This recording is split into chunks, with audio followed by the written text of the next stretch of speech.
مسلمان ہی نہیں ہوتا. صلاح الدین ایوبی اپنے خیمے میں بیٹھے ہیں تو ایک بی بی آ گئی.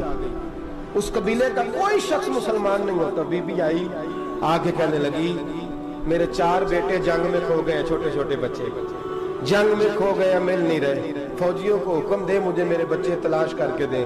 صلاح الدین ایوبی نے جھٹ پٹ سر پہ امامہ باندھا, نیزہ پکڑا, سینے بند باندھا, اپنے جبے کو سمیٹا اور بات کہنے لگی تو کدھر جا رہا ہے؟ کہنے لگا میں خود تیرے بچے تلاش کر کے دوں گا. صلاح الدین چند سپاہی ساتھ گلی گلی نکلے, گلی گلی فجر کے نکلے, اثر ہو گئی, تھک گئے. 2 نمازیں صحرا میں پڑھی. جنگل کے اندر پہنچے تو ایک کونے میں 4 بچے ایک جگہ ڈرے اور سہمے ہوئے بیٹھے ملے. صلاح الدین ایوبی اٹھا کے لائے, ماں کو کہنے لگے تیرے بچے ہیں. نکلا اس لیے تھا کہ میرے نبی نے فرمایا بچے جدا ہوں تو ماں کو درد بڑا ہوتا ہے, اور میرے رسول نے فرمایا تھا جب جنگ کرنے جاؤ تو کھیت برباد نہ کرنا, فصلیں تباہ نہ کرنا, بچوں کو ماں سے جدا نہ کرنا. فرمایا میں سوچ رہا تھا تیرے بچے کہیں میری وجہ سے جدا ہو گئے تو مصطفیٰ کو جواب کیا دینا. فرمایا تیرے بچے ڈھونڈ کے لایا ہوں. بچے ماں کے پاس آنے لگے تو ماں نے بڑے بیٹے کے منہ میں تھپڑ مارا. کہتا اماں کیا ہوا؟ کہنے لگے تو نے سنا نہیں کہ دشمن کے بچوں کی اتنی حفاظت کرتا ہے, میرے پاس نہ جا, اس کے قدموں میں بیٹھ جا. جس نبی کے غلام اتنے سچے ہیں وہ نبی کتنا سچا ہوگا. بنو قریظہ اور بنو نذیر 2 محلے تھے یہودیوں کے. یہودیوں نے بڑی عہد شکنی کی تو نبی پاک صلی اللہ علیہ وسلم نے ان کو بے دخل کر دیا, مدینے سے نکال دیا, مدینہ منورہ سے. یہودی نکل گئے مدینہ طیبہ سے. تو جب وہ نکل کے جا رہے تھے تو ان کے مکان, ان کے باغ, ان کی جائیدادیں بچ گئیں. نبی پاک علیہ السلام نے انصار مدینہ کو پہلے بلایا. جاگ رہے ہیں نا آپ لوگ؟ پیسے آتے کسی کو برے لگتے ہیں. اب تو یہ بھی حلال حرام کی تمیز بھی اٹھتی جا رہی ہے. جائیداد, باغ, مال, علاقہ خالی ہوا ہے, وہ چلے گئے. لوگ تو ڈھونڈتے پھرتے ہیں. اللہ خیر فرمائے, شاملہ ہر جگہ ملتی نہیں اب شہروں میں. وہ کس کس نے نام کرا لیا, کدھر گئی ہے کوئی خبر ہی نہیں, خالی جگہ پڑی ہے. میرے نبی پاک علیہ السلام نے پہلے انصار مدینہ کو بلایا. حضور نے فرمایا انصاریوں بہت بڑی جائیدادیں یہودیوں کی, بنو نذیر اور بنو قریظہ محلے خالی ہو گئے. میرا دل کرتا ہے وہ تمہیں دے دوں, اس لیے کہ تم نے اپنے مہاجر بھائیوں کے ساتھ بڑا تعاون کیا, جائیدادیں تم نے دے دی ہیں, مکانات دے دیے ہیں, بڑا کچھ تم نے دیا ہے. میرا دل کرتا ہے وہ تمہارے نام کر دوں. تو انصار مدینہ کیا کہنے لگے؟ کہنے لگے یا رسول اللہ دے تو ہم نے دیا ہے پر وہ بیچارے جھجکتے ہی رہتے ہیں, وہ جھجکتے ہی رہتے ہیں, کھول کے ہماری چیزیں استعمال نہیں کرتے. تو حضور ہم تو پہلے ہی انصار ہیں, ہمارے پاس بڑا کچھ ہے, آپ مہربانی فرمائیں وہ سارا کچھ مہاجروں کو دے دیں, مہاجرین کو ہمیں نہیں چاہیے. اب چلے گئے بات کر کے. میرے حبیب پاک نے مہاجروں کو بلا لیا. فرمایا بنو نذیر اور بنو قریظہ قبیلے کی جائیدادیں آئی ہیں, تمہارے پاس بظاہر جو چیزیں ہیں بھی وہ بھی انصار مدینہ کی ہیں, تو میرا یہ خیال ہے کہ وہ سارا کچھ تمہیں دے دیا جائے. ابو بکر صدیق رضی اللہ تعالیٰ عنہ کہنے لگے یا رسول اللہ صلی اللہ علیہ وسلم ہمارے انصار بھائیوں نے ہمارے لیے دل تک کھول دیے ہیں. حضور انہوں نے ہر چیز بانٹ کے ہمارے سامنے رکھ دی ہے, ہم اتنے خرد غرض ہیں کہ سارا کچھ لپیٹ جائیں. کہ حضور ہمارے پاس جو مکان ہے وہ ہے, ہم کاروبار کر رہے ہیں, تجارتیں کر رہے ہیں, مزدوریاں کر رہے ہیں, ہم انشاءاللہ اور بنا دیں گے. آپ یہ ہماری طرف سے ہمارے انصار بھائیوں کو گفٹ کر دیں, آپ انہیں دے دیں. میرے حبیب کی آنکھوں میں آنسو آ گئے. میرے نبی پاک علیہ السلام رو پڑے. یا رسول اللہ آپ کیوں روتے ہیں؟ فرمایا تمہارا یہ بھائی چارہ قائم رہا تو اللہ اسلام کو بڑی قوتیں عطا فرمائے گا, اللہ طاقتیں دے گا اسلام کو. اگر تمہارا یہ رنگ قائم رہا, یہ انداز, میرے غلاموں تمہارے یہ طور طریقے, ایک بھائی کہتا ہے دوسرے کو, دوسرا کہتا ہے تیسرے کو. مسلمانوں کی نا ایک تعداد لڑتے لڑتے لڑتے لڑتے دور چلے گئی. تاتاریوں نے قید کر لیا. 4 مسلمان تھے, تبلیغ کرنے گئے, جنگ کرنے گئے, جہاد کرتے کرتے کافروں سے لڑتے لڑتے تاتاری قوم میں چلے گئے, وہاں قید کر لیے گئے. تو سزائے موت کا حکم ہوا. 4 بزرگ تھے, سزائے موت کا حکم ہوا. تو تاتاری بادشاہ جو تھا وہ بڑا خلاف تھا, بڑا سخت مخالف تھا مسلمانوں کے. اس نے کہا کہ ان کو جب پھانسی دینا تو مسلمانوں کو تو میرے سامنے دینا. اب 4 عالم ہیں, 4 صوفی ہیں, سفید داڑیاں, سر پہ امامے. پھانسی کا وقت آیا تو جو پھانسی گھاٹ ہے وہ ایک ہے,